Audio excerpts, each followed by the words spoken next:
Good morning, Hqtv High School, and welcome back to another great episode of Hqtv, Hqtv High School's news source. I'm Cynthia Chavez. And I'm Mr. Prucci, and today it's Friday! Woo! Yeah! Friday, October 7th, and it's 6th? What's the 6th?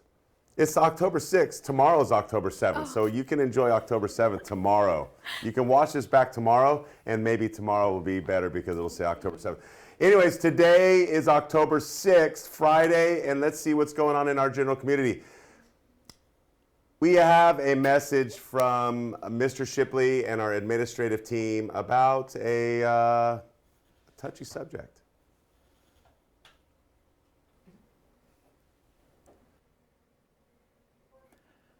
Good morning, Generals. Russell Shipley, and I'm proud to serve as the principal of Hqtv High. For those of you in the past, this is something that is important for us collectively as an administrative team, and that is for us to have this time to talk about all of your rights, privileges, what the code says, what the law says, and at the end of the day to make sure that you know all of your rights and what you're able to do, and also what's good, but then also at times what's wrong and what's bad, and that we're here to help. So we're each going to take different parts of this presentation to give you that information. I'm going to start first and I'll finish up at the very end as well. But you see myself, Mrs. LeBrenz, Ms. Webb, Mr. Henzo, and also Mr. Wilson. So I'm going to start off first with what you need to know about discrimination, bullying, and sexual harassment. Discrimination and the law. There is California Ed Code 220 that states that no person shall be subjected to discrimination on the basis of disability, gender identity, gender expression, nationality, race, or ethnicity. Kern High School District also has board policy that states unlawful discrimination, including discriminatory harassment, intimidation, or bullying that may result from physical, verbal, or even nonverbal or written conduct based on any of the categories listed above. Unlawful discrimination also occurs as prohibited conduct is so severe, persistent, or pervasive that it affects a student's ability to participate in or benefit from an educational program. Next. Here are several examples of where behavior that may be discrimination. For example, not allowing someone to participate in an activity because of race, ethnicity, sexual orientation, gender identity, gender expression, or other protected groups. Making mean comments or jokes regarding someone else because of their race, ethnicity, sexual orientation, gender identity, gender expression, or other protected groups. Social media posts that may be derogatory, blocking someone's entry to a bathroom that corresponds to his, her, their gender identity. Making fun of someone because of a participation in a sport or an activity that's more typically favored by someone of another sex or gender. Revealing someone's transgender status without the consent from that individual, and also physical assault of a student motivated by hostility towards them because of race, ethnicity, sexual orientation, gender identity, or gender expression. Other examples of discrimination would be disciplining or excluding a student from participating in activities for behavior or appearance that is consistent with the chosen gender identity or that does not confront the stereotypical notions of masculinity or femininity as applicable. Threats, verbal abuse, derogatory comments, degrading descriptions because of race, ethnicity, sexual orientation, or other protected groups. Jokes, social media posts, derogatory posters, stories, cartoons, drawings, pictures, computer-generated images that may be found offensive. And also refusing to address a student by a name and the pronoun consistent with his, her, their gender identity. Good morning, Generals. Mrs. LeBrenz here. I'm here to talk to you about sex discrimination and the law. So sex and gender discrimination and the law. Title IX of the Education Amendments Act of 1972 is a federal law that states, no person in the United States shall, on the basis of sex, be excluded from participation in, be denied of the benefits of, or be subjected to discrimination under any education program or activity receiving federal financial assistance. Behavior that may be sexual harassment, unwelcome leering, sexual flirtations or propositions, unwelcome sexual slurs, labels, threats, verbal abuse, insulting comments, or sexually degrading descriptions, graphic verbal comments about an individual's body or overly personal conversation, sexual jokes, offensive posters, notes, stories, cartoons, drawings, pictures, obscene gestures, or computer-generated images of sexual nature, spreading sexual rumors, massaging, grabbing, fondling, stroking, or brushing the body, teasing, sexual remarks about students enrolled in a predominantly single-sex class, any sexual relationship between a student and a staff member, touching an individual's body or clothing in a sexual way, impeding or blocking movements or any physical interference with the school activities when directed at an individual on the basis of sex, sexual assault, sexual battery, or sexual coercion, any sexual relationship between a student and a staff member, and electronic communications containing comments, words, or images described above.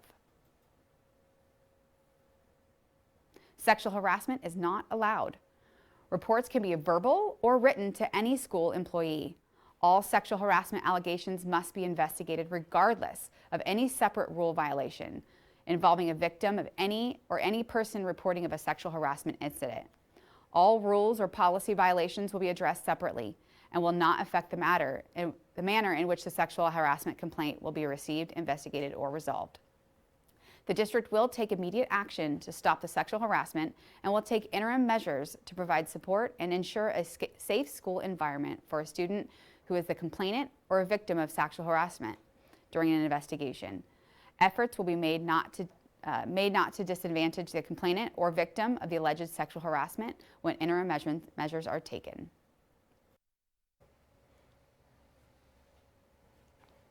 Good morning, Generals. It's Mrs. Webb here. Sexual harassment is not allowed. In addition to being against the law, sexual harassment is a violation of the Kern High School district rules. The district will take immediate actions to stop the sexual harassment and will take interim measures to provide support and ensure a safe school environment for a student who is the complainant or victim of sexual harassment during an investigation.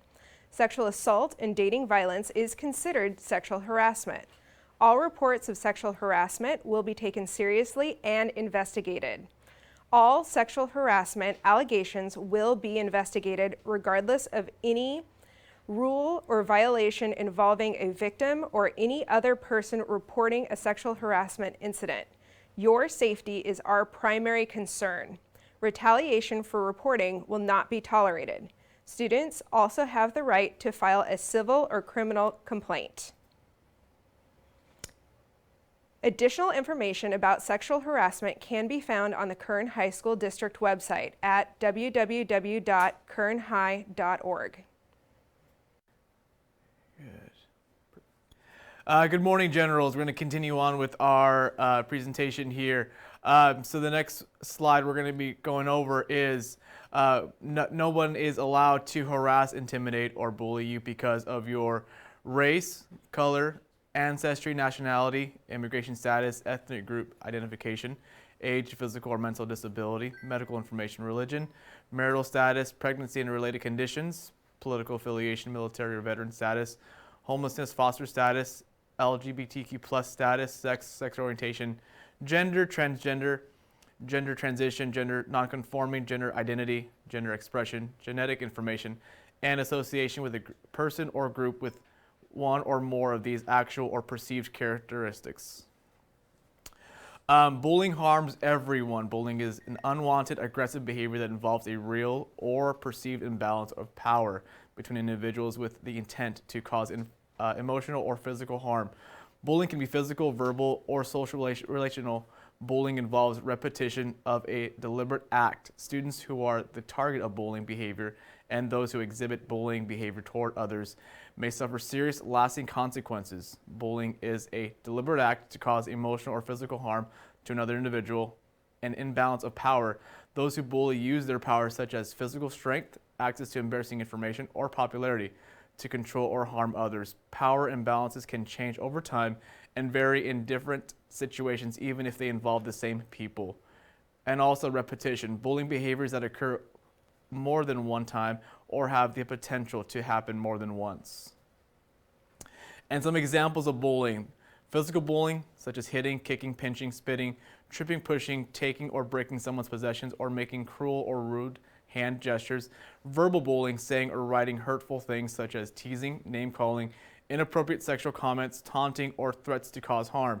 Social relational bullying, harming a person's reputation or relationships, such as leaving a person out of an activity on purpose, influencing others not to be friends with someone, spreading rumors, or embarrassing someone in public. And also cyberbullying. This can involve all three types of bullying and takes place using electronic technology and may include sending demeaning or hateful text messages or emails, sending rumors by email, or by posting on social networking sites, or posting embarrassing photos, videos, website, or fake profiles. Good morning, Generals. Mr. Wilson here. Just going to go over our next slide, child abuse and neglect. Child abuse and neglect many times is thought of just physical injury inflicted on a child by another person, but can be also in a few other ways. The sexual abuse or assault or exploitation of a child. The neglect, treatment, or maltreatment of a child by a person responsible for the child's welfare. The willful harming or endangering of a person or health of a child, or any cruel or inhumane corporal punishment or injury resulting in traumatic condition. If you believe that you are being abused by an adult, please report to an adult or a school employee on campus. All school employees are required by law to report any known or suspected cases of child abuse or neglect to law enforcement or Child Protective Services. Reporting harassment, bullying, and abuse.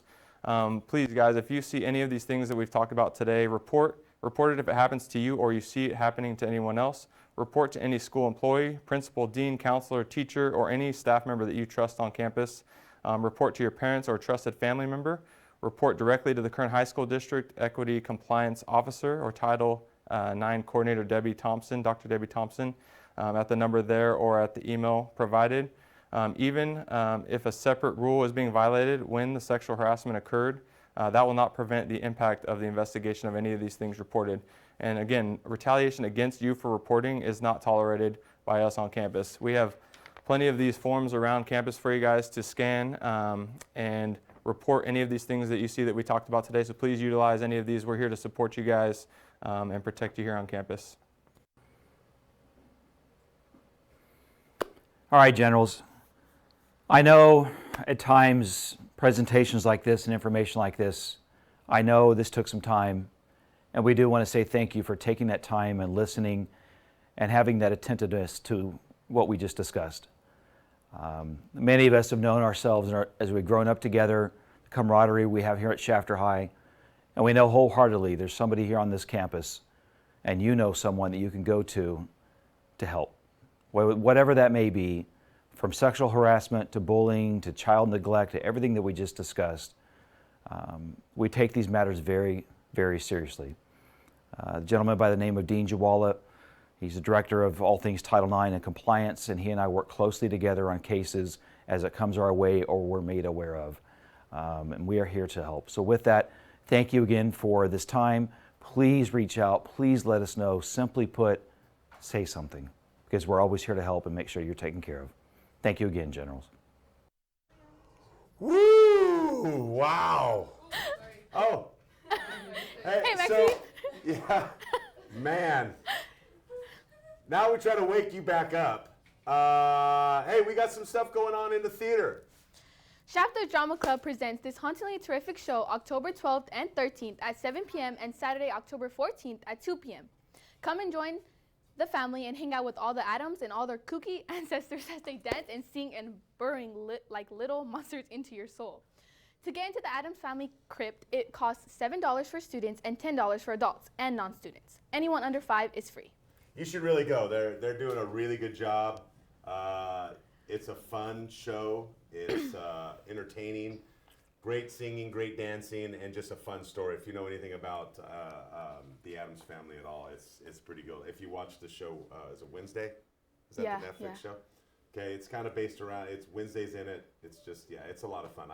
Go. It's good.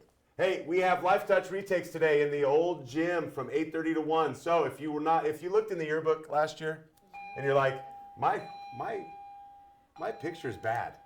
This is your opportunity to change that picture that's going to be in the yearbook. You have till 1 o'clock. So if you missed your picture day, this is your chance to retake it. And yeah, go get your picture taken. Metro Club presents Metro Dance Friday, October 13th from 7 p.m. to 11 p.m. in the 500 squad. $5 at the door, so make sure to be there. It's going to be a blast. DYW is coming. I tell you what, DYW. I have one of my daughters going to be in it this year, so I get to deal with that drama. But if you're interested, there is a meeting Monday, October 9th in the ASB room during lunch. Now let's send it over to Maxine. Tell us about the weather, Maxine. Hey guys, I'm Maxine. I'm going to be your weather girl for today. So let's get to the weather. Today is going to be a high of 97 and a low of 58. Tomorrow is going to be a high of 100 and a low of 60. Boo! Sunday is going to be a high of 99 and a low of 62. It's getting hotter in these few days, so make sure you're staying hydrated. And now let's send it back to the main show. You know, just when you think summer is going to like just peacefully move on and we can get into fall and winter, and I know everybody's looking forward to their, pumpkin spice lattes and all that stuff. You like pumpkin spice lattes? Yeah, I like pumpkin spice latte too. Summer just kicks the door back in and says, no, I'm here. All right, seniors, the UC application workshop is scheduled for today. You will be called out of your elective classes. Please have your social security number and parents' annual 2021 income ready, because, I walk around with that. Yeah. Speaking of UCs, if you are planning to attend the UC University of California, Santa Cruz might be the right choice for you. Join them in learning more about this top public university on Monday, October 9th, 2023. That's this year, by the way, at 10:16, not 10:15. 10:16. That's third period in the library. Now let's head it over to sports with Jane. Thank you. What's up, everyone? I'm Jane Lopez, and let's look at sports. Yesterday, football played Delano, and obviously we won. Like, come on, it was expected. They're still holding strong with the 8-0 record. Last night, Chris Espinoza ran for 170 yards and 3 touchdowns, including a season-high 56-yard run. Ezekiel Osborne threw for 329 yards and 3 touchdowns. Myron Solon led the receiving corps with 147 yards on 5 catches. Defensively, the Generals held the Tigers to 159 total yards. The defense was led by Nick Rossetti, who had 6 total tackles and a sack. The Generals head into their bye week as they start to prepare for the Kennedy Thunderbirds. That should be a great game. Tomorrow, cross country has a meet at Clovis Invitational, so good luck, guys.